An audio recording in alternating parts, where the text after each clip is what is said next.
I've already worked out today. I'm just gonna show you all over.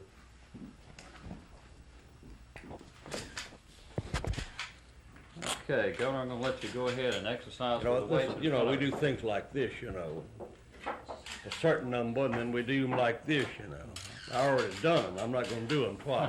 He's already had one good workout today already. Things like this, Governor, would you be willing to exercise 10 repetitions in front of you and then 10 to the side? Could we do that? Like that? Yes, sir.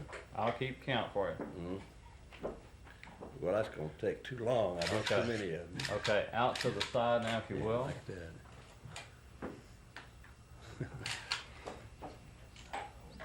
that. Okay, and then back for me, if you would. That's good. We do it like that, A lot more than that, but that'll suffice. Like I would do this way and that way. Verified weighs 4 pounds. The back, if you'll just move back. Yeah, we press back do a against lot the of head. that, Try to get ready to play football. Just stay out. Yes. Just stay out like this. I'll have to push in a little bit on that. Got to push in a little bit. Well, you have to just the leg, you can't. I think probably what we'd like to do is just let you go ahead and pump this. We just, if you would. the only thing is we move up a little close on these, What does this do for you, Governor? Pull up. We just go out and show them.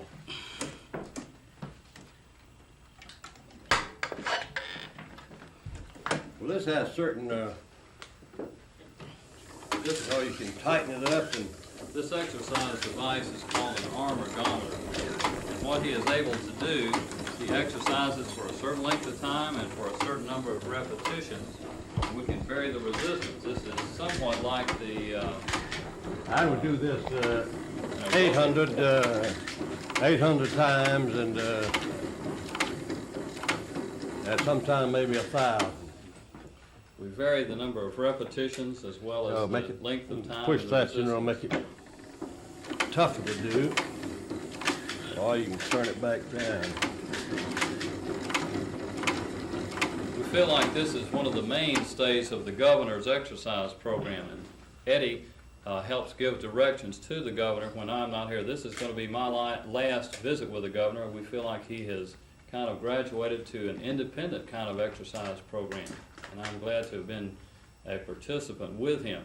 He's come a long way. He's increased in his resistance and exercise endurance, and I'm very pleased to have been a part of watching and experiencing him grow significantly in his fitness level. There's another activity we'd like to do also, and that is, Eddie, can we back him up and we'll...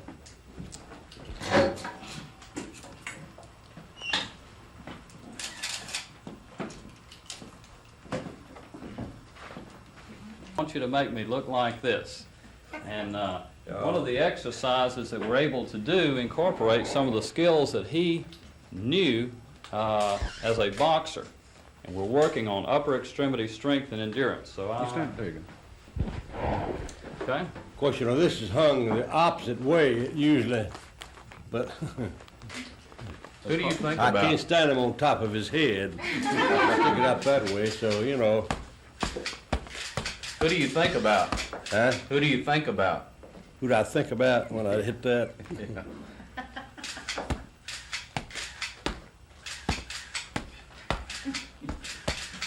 What I would think about when I'm hitting that?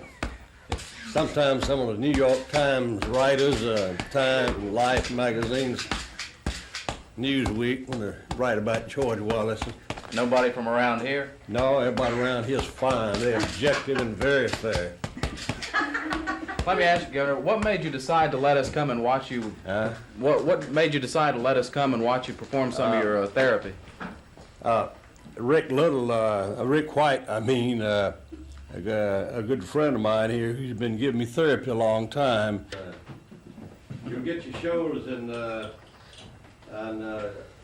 and Chip in good shape without that, and get the same benefit out of doing Anybody this else as want you to back turn job. this just to get It's an feel to see order. what he does? Be checking with everything with the doctor. I just, it's all done normally.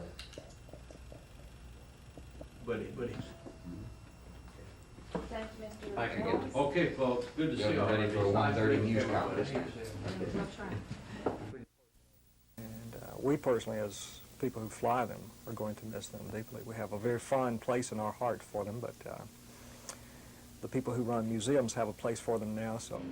The Caribou might be a museum piece, but for the past 12 years, it has served Alabama's only flying Air Force Reserve unit well. The Caribous at Maxwell Air Force Base are the last piston-driven propeller aircraft in the Air Force inventory. Through the years, the 908th has used the Caribous to fly support missions for the Air Force and the Army, like this mission to Columbus, Georgia, to drop paratroopers. While the Caribou is a unique aircraft, the people that fly them are also unique. Take, for example, Major Bearden. You won't only find him behind the controls of an aircraft, but at the controls of an audio board, producing commercial jingles that will ride the airwaves someday. Members of the 908th are civilians who work part-time for the Air Force. And surprisingly, these part-timers have been acknowledged for producing one of the top units in the entire Air Force. There's more training than just meets the eye. Most people think of us as just weekend warriors, but as we sit here now during the middle of the day, in the middle of the week, there are airplanes flying right now. Our aircraft are actually flying somewhere performing a mission. Tomorrow will be the beginning of a new test for the 908 as the pilots begin manning the C-130 to fly missions not only in the Southeast, but worldwide.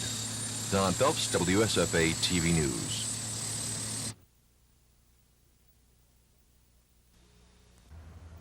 This lawsuit and the Justice Department's desegregation lawsuit against the state have a basic similarity, an alleged dual system of higher education in Alabama. The Knight versus James case deals specifically with the Montgomery schools, and the federal government suit deals specifically with the two Huntsville schools, predominantly black Alabama A&M and the predominantly white University of Alabama at Huntsville, and with Auburn University. The difference in the two lawsuits is where they're filed. Judge Truman Hobbs questioned whether the two lawsuits should be consolidated. State's attorneys say they're contemplating filing a motion to stay the Knight versus James suit and have the government suit transferred from Birmingham to Montgomery. Attorneys for AUM, TSUM, and the State Board of Education are opposed to joining the two lawsuits. The man who filed the suit, John Knight, an ASU graduate and now spokesman for his alma mater, was the first witness to testify. Since he's been at ASU, Knight says the racial composition has been 99% black. Attorneys for the state questioned the benefits of merging. Knight's attorneys had this response. The problem has been that those two branch campuses have created a barrier to Alabama State attracting white students. And the history of this state has been the educational dollar traditionally follows the white student, and you have to have substantial numbers of white students to get the equitable funding that has eluded Alabama State for its 110-year history. But an attorney for AUM brought up results of the statewide teacher certification test, which show Alabama State's graduates scoring significantly lower than black and white students at AUM.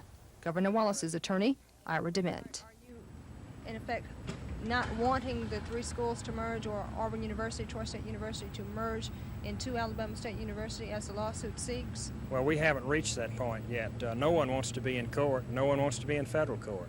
Like the desegregation suit, this lawsuit may be tied up in the courts for months. Kim Davis, WSFA TV News.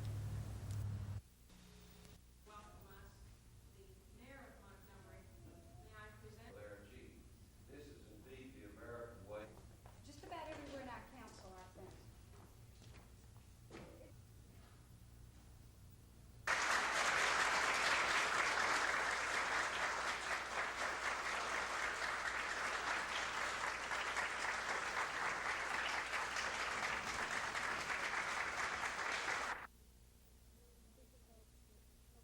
I think it helps more than just us, but it helps you as a person grow inside and be proud of yourself. Do you think it's going to help you later in your career? I'm sure it will. I'm a more confident person now. I know the things that I want to do, and it helped me set goals for my own life.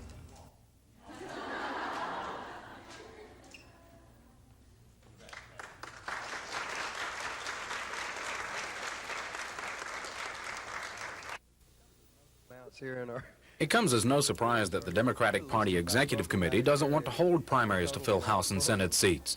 The Democratic Party mailed a letter to the Secretary of State declining to take part in the fall primary elections.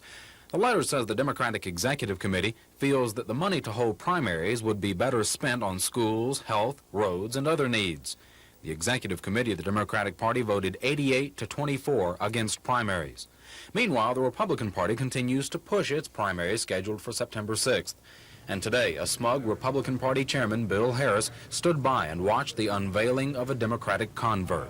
I have been honored by the Republican leadership with an invitation to become active in their party.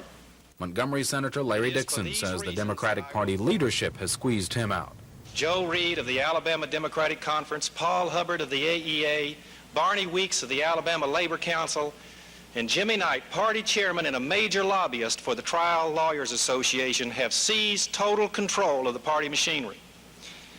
And personal political philosophies are of little consequence. And Mr. Harris says this Democratic leadership has made recruiting among Democrats easier. And there are other people, regrettably not very many, in the state of Alabama who share those same conservative principles, and they've got a problem they're facing, and they're going to have to make a decision, and I would anticipate that several of those would opt to run with the Republican Party. Chris Grimshaw, WSFA TV News. No, we feel like that we truly are the party of the open.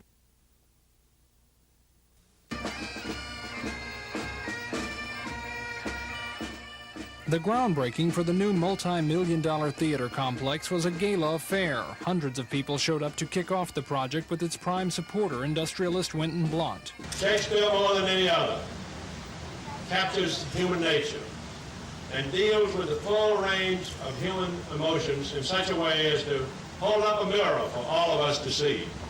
Among many government leaders in the crowd was Governor George Wallace. And I think it's going to mean that more children in Alabama will know and see by being brought here throughout the year from different parts of the state, not only see Shakespeare's works, but as Mr. Blunt said, George Bernard Shaw, other great English writers and writers of the world. I say we shall have no more marriage. The Shakespeare Festival is now in its 12th season in Anniston, where it has for years done without a permanent home or theater of its own. But if things go as planned, this empty field on Montgomery's east side will soon hold 2 theaters, rehearsal halls, business offices, and workshops. In short, what some people already call one of the South's finest performing arts centers. Tom Foreman, WSFA TV News. This empty field on Montgomery's east side is the future home of the Alabama Shakespeare Festival. The festival is now in Anniston, where Shakespeare's classical works have been performed for 12 seasons in a borrowed high school auditorium. Today, construction on the festival's new home was kicked off in a big way. Shakespeare, more than any other, captures human nature and deals with the full range of human emotions in such a way as to hold up a mirror for all of us to see. Others have spoken about the cultural and the educational impact that this great festival will have. It will have another impact that is significant for us all. It will have a tremendous economic impact. After a few speeches, it was time to break ground. Okay, we've done all we can do with that. It's on its way. The new center will hold 2 theaters, costume and prop rooms, as well as business offices. It could all add up to $15 million. So while guests today ate picnic lunches beneath the trees, it probably won't be long before they'll return to feast on the immortal works of Shakespeare. Tom Foreman, WSFA TV News. Right is right. Saying what the ethics law provides, and that's it.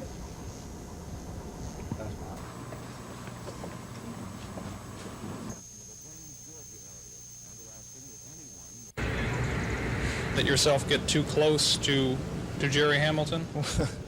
You know.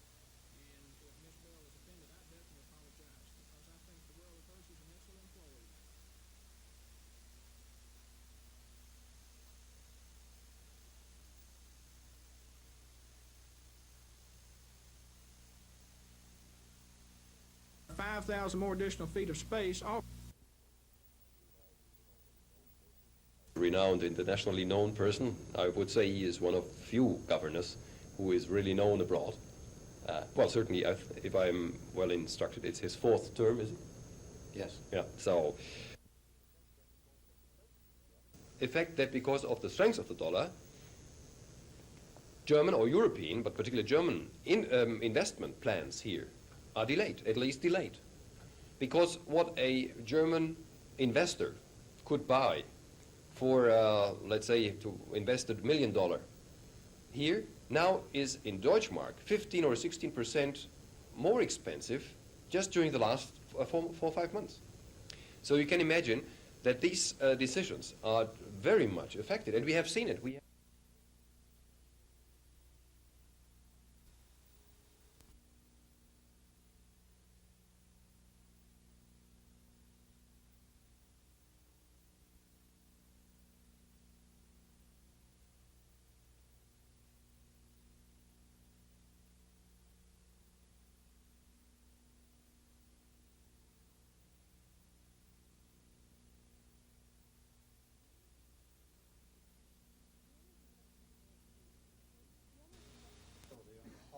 The only thing left for the board to do was approve a passing score for the Alabama high school graduation exam. Education specialists have been working on that for months. They based the cutoff score on results of a pilot test given last spring.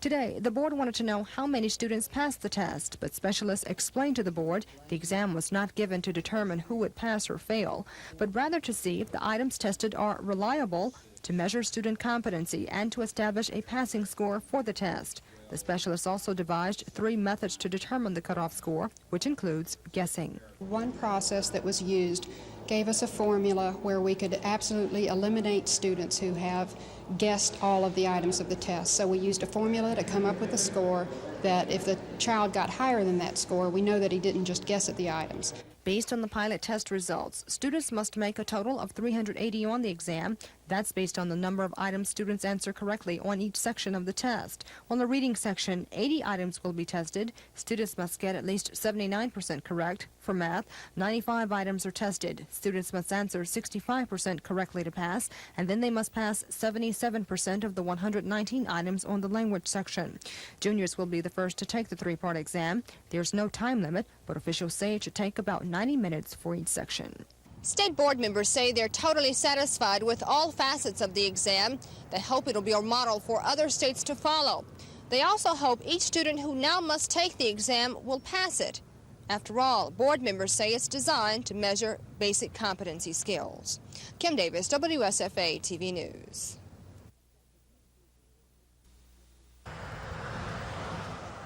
As the communications workers' strike entered its 5th day, employees walked picket lines not only outside South Central Bell offices, but also at the Western Electric Distribution Center in Montgomery. Company official Everett Griffin said 120 of the plant's 174 employees have left their jobs to join the picket lines. Certainly, we hate to see any labor problems, and we're sorry the union has called a strike.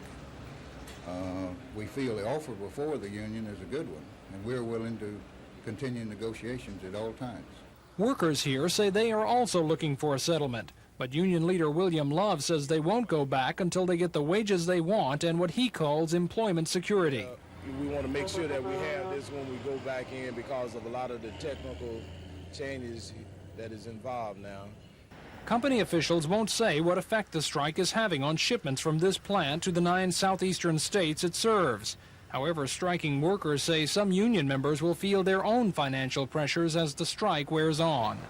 Tom Foreman, WSFA TV News.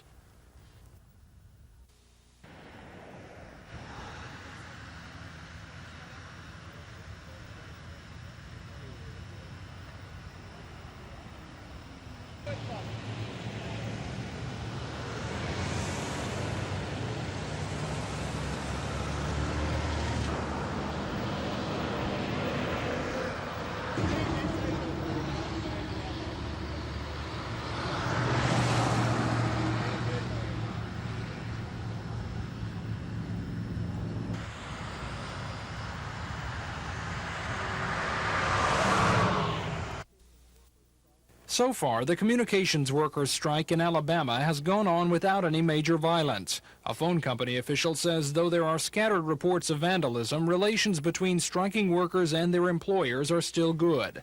At the Western Electric Distribution Center in Montgomery, almost 70% of the workers have walked out. And we're sorry the union has called a strike. We feel the offer before the union is a good one, and we're willing to continue negotiations at all times. Workers here say they're only asking for what is fair. We also are getting support from everyone around in the city for our views of why we're on strike. And Both sides say the reason things have stayed so quiet here is that all the negotiating is happening at the national level, and they suggest so little is happening with those talks, there's really nothing to argue about. Tom Foreman, WSFA TV News.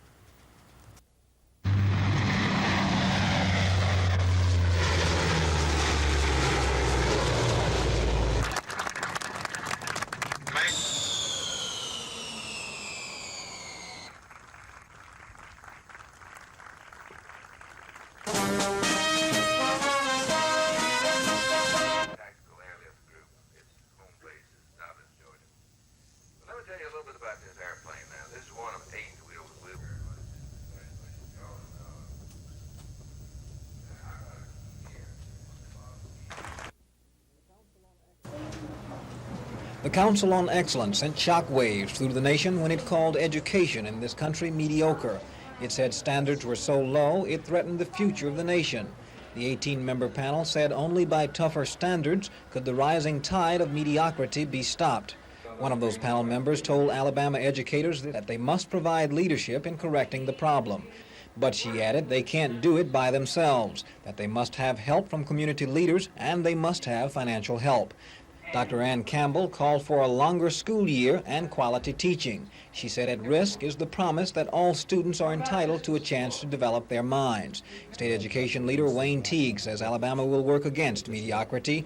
He says starting next school year, he'll demand each system provide 6 hours of instruction each day, not including lunch breaks and recesses. Well, there are a lot of actions I can take. I can review any board action.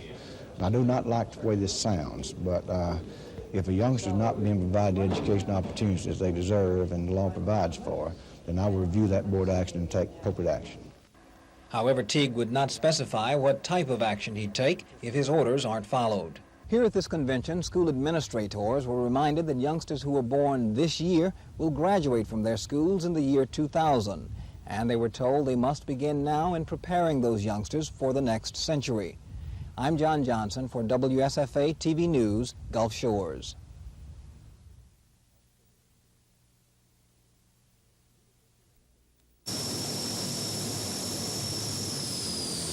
The official arrival of the C-130 means more than just a new aircraft for the 908.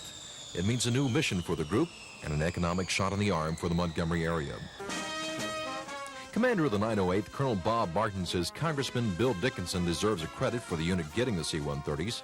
Colonel Martin also says the mission change will quadruple his budget for payroll and construction. Evidence of the expanding role of the 908 included the dedication of facilities for the 25th Mobile Aerial Port Squadron, a new support unit of the 908. Congressman Dickinson says the C-130s are needed to replace the outdated C-7 Caribous the reserve group has been flying the past 12 years. And so if we want to put real life into this group here and make them a part of the total wing, which it is, the 94th, then this fills out the 94th airlift group wing so that it can deploy anywhere in the world at any time for any emergency. And the Caribou couldn't do that. Besides the mission change from a regional to global status, the 908 will also need about 300 more men to accommodate that mission change. We have great opportunities for navigators, of course, maintenance people. We always need people in maintenance. And the airport, we are still looking for cargo people for this airport unit. We're about 70% manned, and so we still have a ways to go. The city of Montgomery is the first of 8 C-130 aircraft the 908 will be getting. They hope to receive all their aircraft by October the 1st and become a fully operational C-130 squadron then. Don Phelps, WSFA TV News. It'll almost be like a 4th of July celebration early tomorrow morning, as the skies above Alabama are expected to be aglow with lights from falling stars. Actually, the glow will stem from a Perseid meteor shower. Tom Britton of Montgomery's Gale Planetarium says the shower is really debris from a 121-year-old comet. And originally it was thought to have about 1 million tons of material left trailing it. Then they upgraded this to about 10 million and then laid it to 200 million. So there's a lot of material that can come spinning into our atmosphere and burning up, and that's what you see. And Mr. Britton says while it won't quite be 4th of July fireworks, the shower could be quite spectacular. You'll probably see on the order of 50 meteors per hour. And some of them, the Perseids, are famous for fireballs, and so you'll see a few of them that are very brilliant, that leave long trails, sometimes white and yellow, and sometimes they burst into fragments at the end. So if you're looking for the best after-midnight show in town, turn to the northeastern skies. Astronomers say the best viewing time begins shortly after 1 a.m. Lois Russell, WSFA TV News. Danny flirted with disaster right from the start. With a 1-0 lead in the bottom of the first, he walked the bases loaded with 1 out, but got out of the jam as he gets Ron Say to ground into this double play. In the second, he found more trouble. Again, he walked the bases loaded, and this time he gets Dick Ruthven to ground to Ozzie Smith, who turns the twin killing. But in the third, Cox's luck runs out. Again, the bases are loaded with 1 out, but Leon Durham won't oblige with a double play ball. He blasts this Cox fastball deep into the bleacher bums in right. The Grand Slam homer abruptly ended a string of 12 1/3 scoreless innings for Cox as the Cubs took a 4-1 lead. Chicago continued to pour it on in the fourth. Ryan Sandberg chased Cox from the game with this infield single to third that scores Larry Boa. Bill Von Olen then comes in, and he has no better luck. The Cubs close out a 6-run inning as Boa singles to left here. That scores Leon Durham and Keith Moreland. Boa will be caught leaning towards second and is eventually nailed in a rundown, but Chicago had a big 10-1 lead. The Cards finally got to Dick Ruthven in the seventh. Andy Van Slyke sends one over the stands in right on to Sheffield Avenue. The 3-run blast cut it to 10-5, but they would get no closer as the Cubs go on to beat the nose-diving Cardinals 10-5.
Wayne Ritter has never denied his role in the shooting death of a Mobile pawn shop operator in 1977. And from the beginning, when he and his accomplice, John Lewis Evans, were arrested for the murder, Ritter said death by electrocution is preferable to life in prison without parole.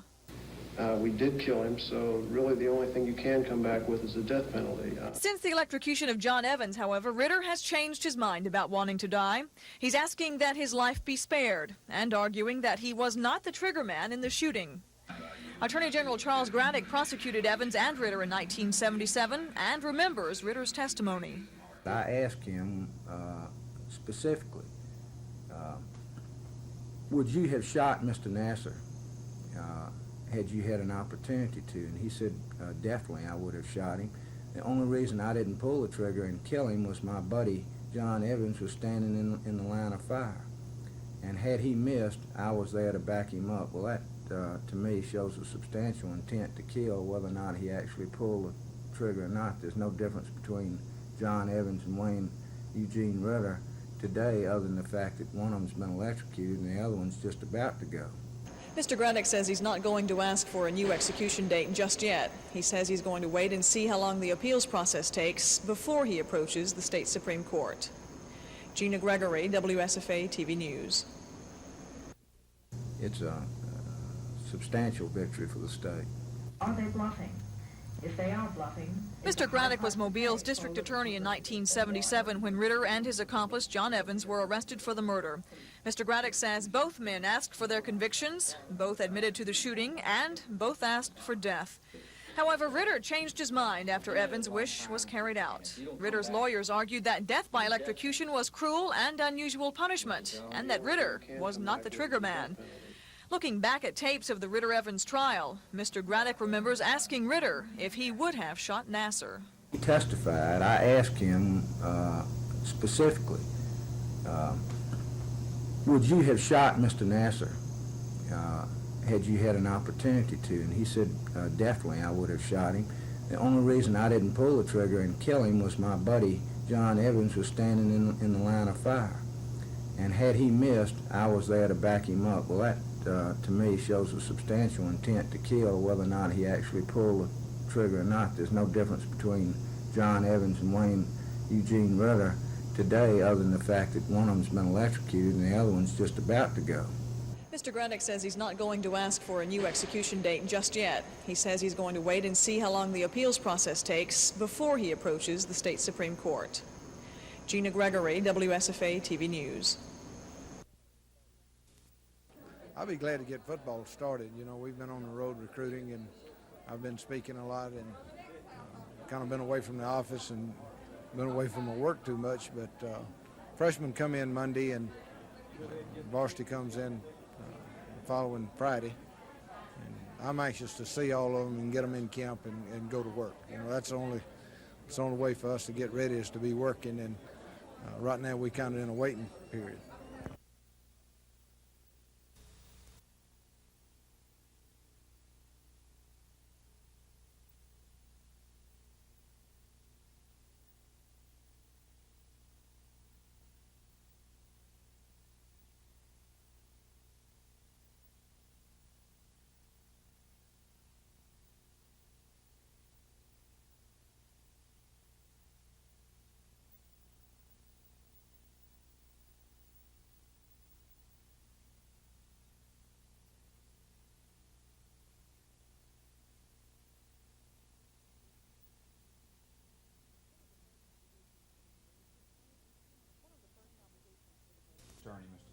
One of the first obligations for the board is to hire a permanent superintendent.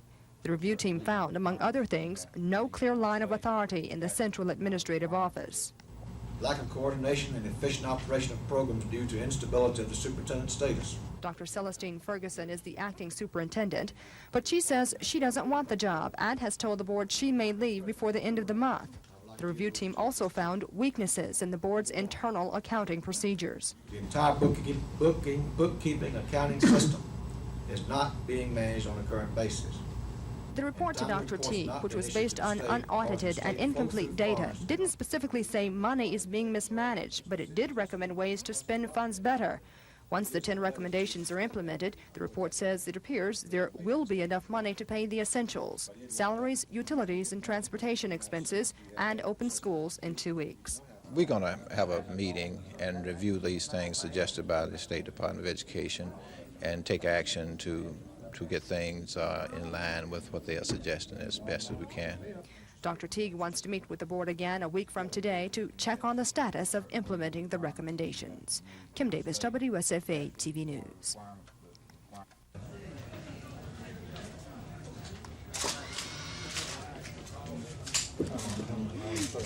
Thank you, sir. Thank you, sir. For sure, have talked about some of the spare time you're facing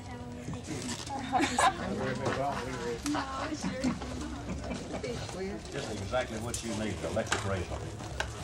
No, wait a minute, look at it. What is it? Thank you. Thank you very much. Appreciate it. I know Alice will enjoy it.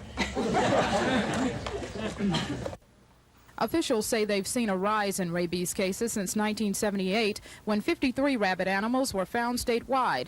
In 1981, that figure more than doubled to 123, and last year it increased to 146. Usually, the southeastern portion of the state is responsible for most of the rabies cases, but now officials say the rabies cases are spreading. The infection has now spread northward and westward. Raccoon rabies is as far north now as Tallapoosa County, and we're seeing an increase in Montgomery County. Specifically, 3 rabbit raccoons and 1 rabbit bat in Montgomery County this year, and 2 of those raccoons were found recently in 2 residential neighborhoods. Dr. James Holston says that's cause for concern. It obviously is now the wildlife mammals are getting into the Montgomery area.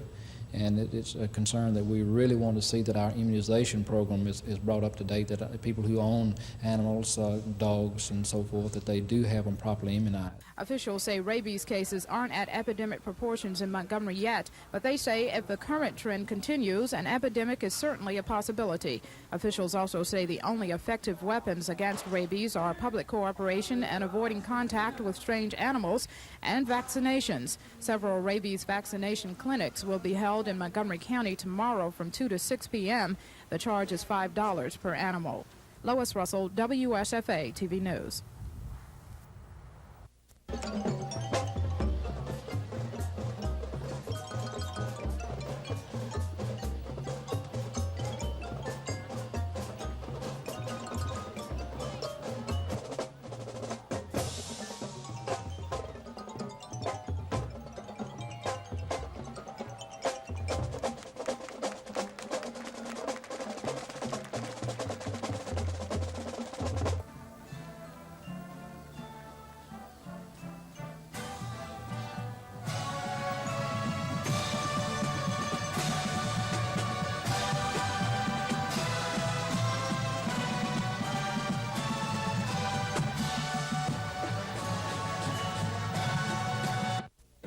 I think they're, what we've seen on film, they're as good as anybody around.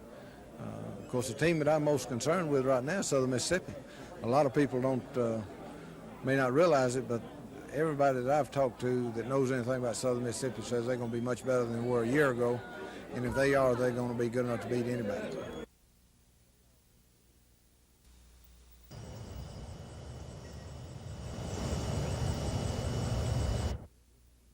We're extremely pleased with this, and even though there are additional youngsters out there that would like to attend kindergarten, we have a few positions still in some schools, and our principals will be filling those positions. But essentially, this means that we will be able to take care of at least 400 additional kindergarten children this year. Tell you what I did on Wednesday. I called one of the principals and said, I had 2 mothers who walked in this week to enroll 6th graders, and someone came in for an kindergarten application, and they said, well, we didn't know that you had a kindergarten. At Davis Elementary School this morning, Principal Marvarine Tucker was prepared to start this year's kindergarten lottery. It has been very unfair, and certainly it's not pleasant to have to call those people who did not get in. But at the last moment, word came from County School Superintendent Henry Adair there would be no drawing of names this year. As of yesterday, we received a firm allocation of an additional 20 kindergarten units for taking care of kindergarten children in Montgomery County. Essentially, this means that we will be able to take care of at least 400 additional kindergarten children this year. The kindergarten lottery has been a controversial and state officials say necessary measure because Alabama does not have a fully funded kindergarten program. Any system that we've come up with, we could shoot holes in ourselves. So the lottery system seemed to be the best of a lot of poor ways to do it. The additional funding that helped out Montgomery schools this year brings the whole state system past the halfway mark on the road to full funding. But even though state officials say that may take another 2 years, this is the last year for the lottery. They say next year, because of a court suit, the public kindergartens will be open to everyone, with or without the money the schools need. Tom Foreman, WSFA TV News. The kindergarten lottery has grown to be a much debated part of Alabama's school systems. State officials say only 18 of Alabama's 128 school systems have fully funded kindergarten programs. The rest must in one way or another choose which 5-year-olds can go to public school. I've not liked it simply because I wanted all 5-year-olds to have the opportunity to have kindergarten. However, we felt and still feel that I know of no better way to do it than simply by lottery.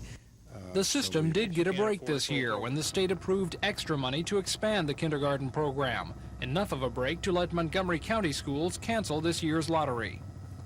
This has enabled us to take care of all of the applicants that were made through yesterday.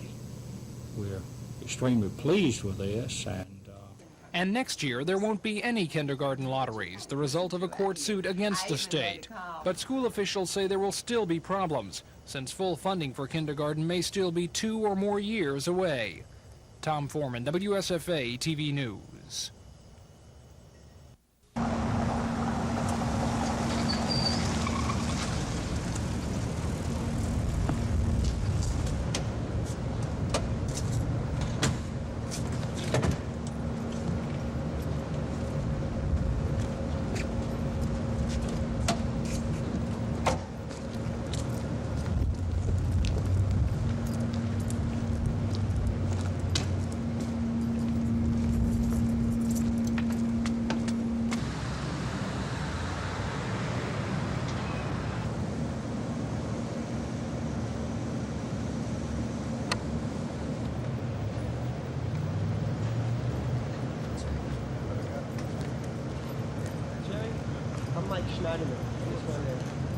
Will you?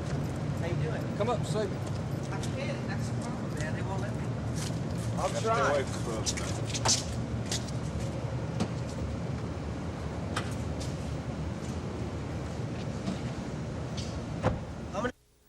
Representative Bob McKee has faced voters successfully twice in House District 74, but he doesn't think he stands in good graces with the Democratic Party leadership.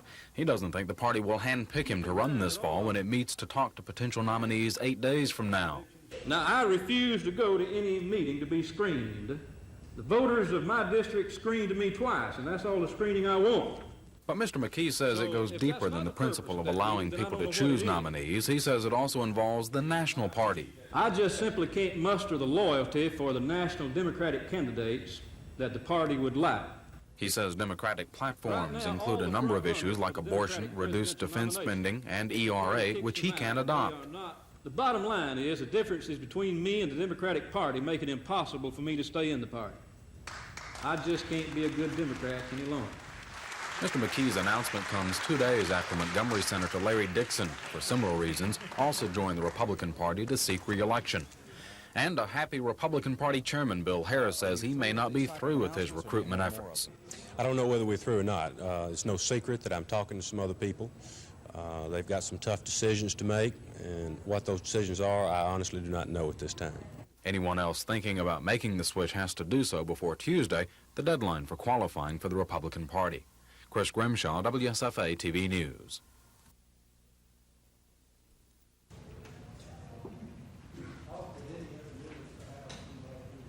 With me to see and keep in mind that all of us know, historically, to win the Democratic... Right now, all the front runners for the Democratic presidential nomination are either supportive of or they're sympathetic to the gay rights movement, the ERA, abortions, reduced defense spending, and they're against the children praying in school.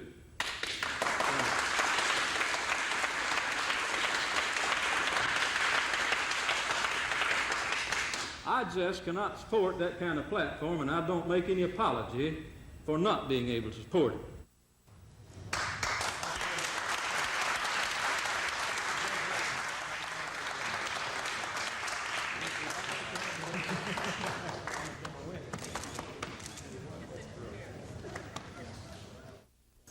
Well, I think we have 5 to 7 freshmen that will come in and give a solid contribution.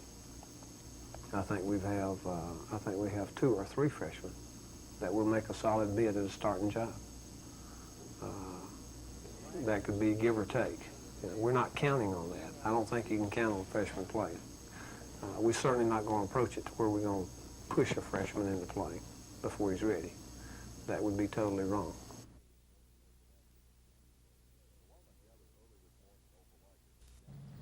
The lawman gathered early this morning in Opelika to begin the search. Layoff on the dirt road 4 or 5 miles. He said, you can't miss that old white abandoned house. We can't miss it. He said, once you see it, you'll realize what I'm talking about. And the White House is on the dirt road or the paved? Yeah, it's on the dirt road. Attorney General Charles Graddick headed up today's search after talking yesterday with Jerry Hamilton, who's being held on federal kidnapping charges in connection with the disappearance of Ms. Devon. I was given word that Jerry Hamilton wanted to speak with me, and I did speak with him for a lengthy amount of time, and he indicated that he would show us where the body of Missy Devon was. He later chose not to personally show us, but gave us an indication as to where she may be, and we've been out here all day long attempting to find her. The search was centered on dusty country roads southeast of Opelika. Lawmen checked out several areas today that fit the description allegedly given to Attorney General Graddick by Hamilton. After the searches failed to produce any sign of Ms. Devon, officials met briefly to discuss strategy for possible future searches. Mac Carmack, WSFA TV News in Lee County, Alabama.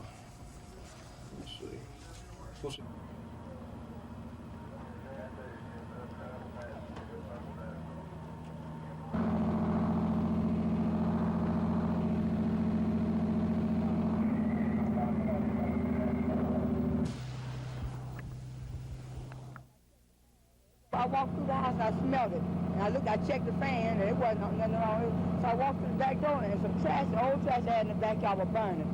And I said, maybe that's the trash. I said, go put it out. And then I came back, she said, I threw my pocketbook out the house and come go over there and put it. She said, Mom, I smell smoke.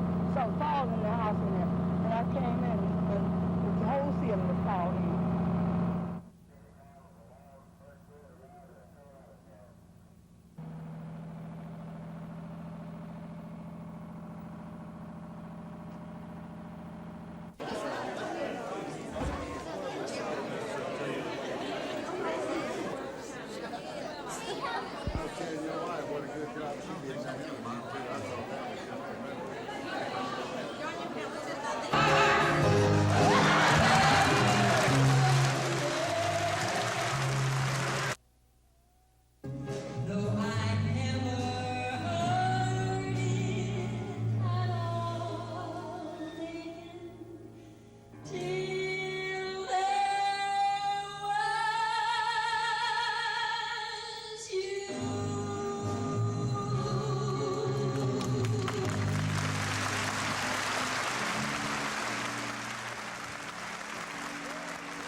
Out of 108 cities, we've temporarily discontinued service in 17 of those cities, and most of them are 1- and 2-flight-a-day cities, so there's almost no effect on the traveling public.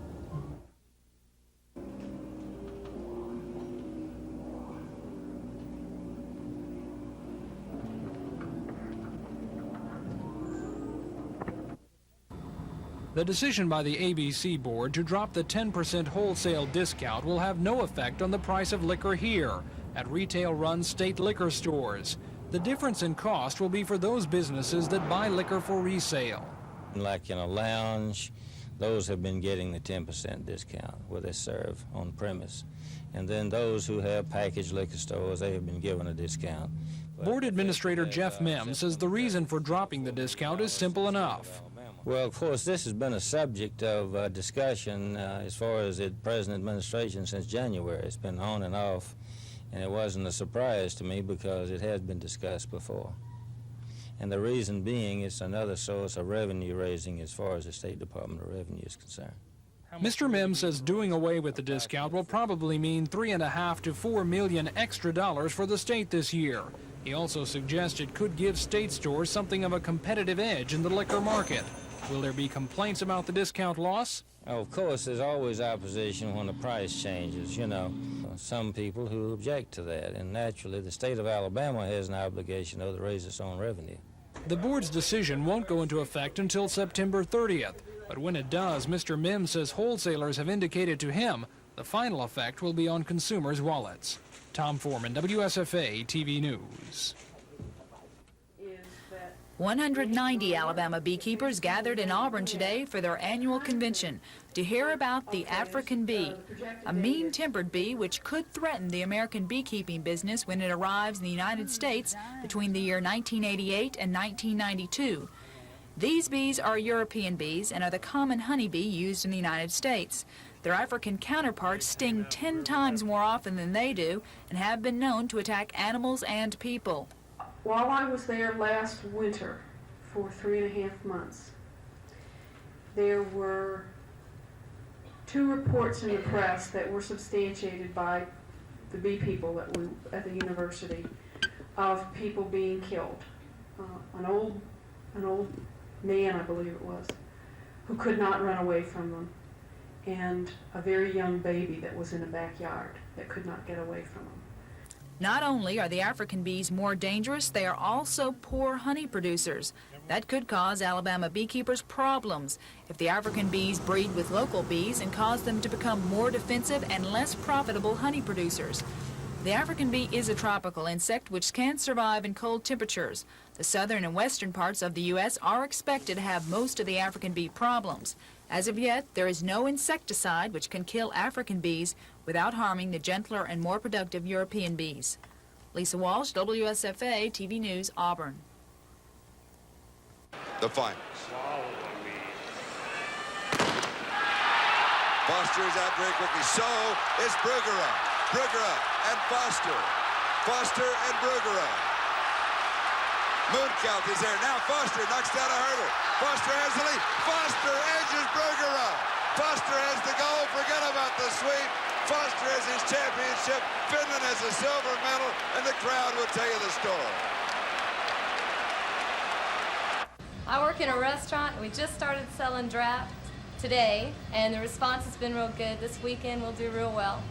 Should have a good response on it. I guess for economic-wise, it's probably better. They cut a lot of the trash down, I guess, too. Draft beer, I love it. I'm glad they got it before I graduated. This is, I mean, like, is the world coming to an end? I mean, is the sky going to turn black? This is incredible. I mean, a blessing has descended upon the plains. Well, I heard right now that they don't even have enough money to open the schools, and then they're trying to open a dog track, so I don't know if they really know what they're doing with their money. That's just what those folks need down there. More trouble. People that like that, I think that's fine. I wouldn't go to the dog races. There's something unpleasant about it to me, but if people want to do that, I think, again, they should have the opportunity to do it. Might be a bad policy. Why? Gambling. I'm against that. Do you think it will have any effect on Lee County at all? If they get a dog track? Oh, I think so. I think people would go to it. Okay. I might. Watermelon, watermelon everywhere, and plenty enough to eat. This year's grand prize melon came all the way from Franklinton, Louisiana to compete in the Greenville contest.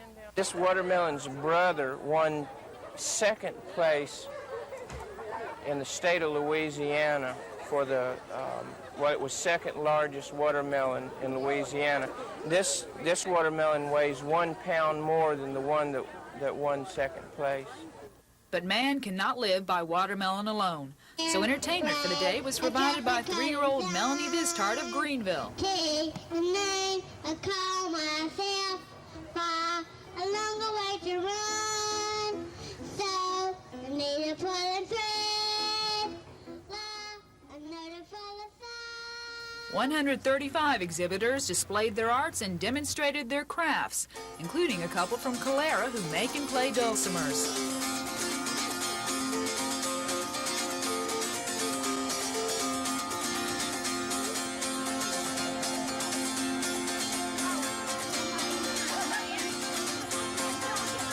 This year's Jubilee drew 2,000 more people than last year's, and the Greenville Academy sponsors say within 10 years they hope to be drawing up to 60,000 people for the Watermelon Weekend, and that's nothing to spit at. Lisa Walsh, WSFA TV News, Greenville. The end of the kindergarten lottery leaves school administrators statewide facing a problem: how to give every 5-year-old an equal chance to go to public kindergarten without full state funding.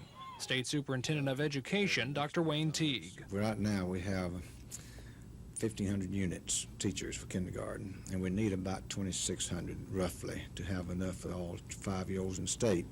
So we're a little more than halfway having enough. There are a number of options to choose from. One, sending kindergartners to school every other day, a system some say could be very confusing. Or two, sending half the children the first half of the school year and the rest the second half, which others say might be good for administration but not so good for learning. Or three, sending all children all year but only for half-day sessions. The problem with half-day, the county systems can virtually not do it because that means transportation. You can't afford to run buses just for kindergarten students. So the county systems, or any system that does a lot of transportation, will have to go on a whole-day basis on probably one semester.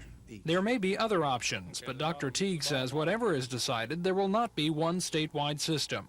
But we'll approve any systems planned virtually that would treat all youngsters alike after this year.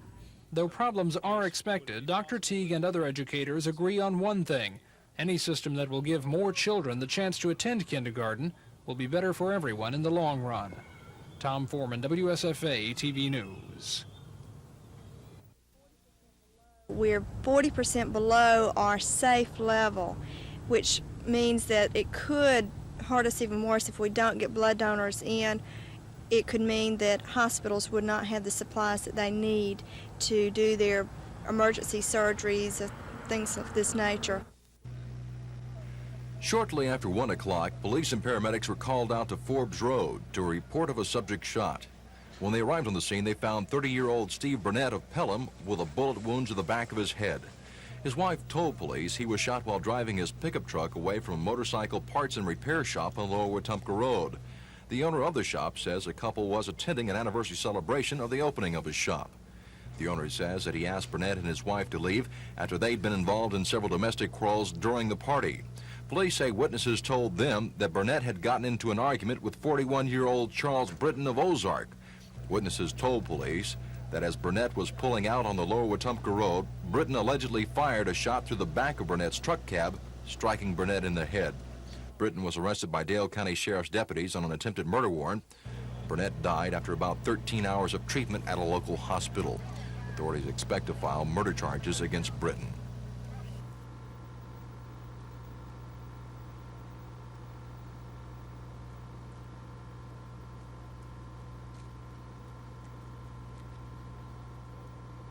Go ahead next. Yeah. On Wilson Avenue in downtown Thomasville. Go ahead. Ask that you donate to the Megan Smith Fund. Thank you.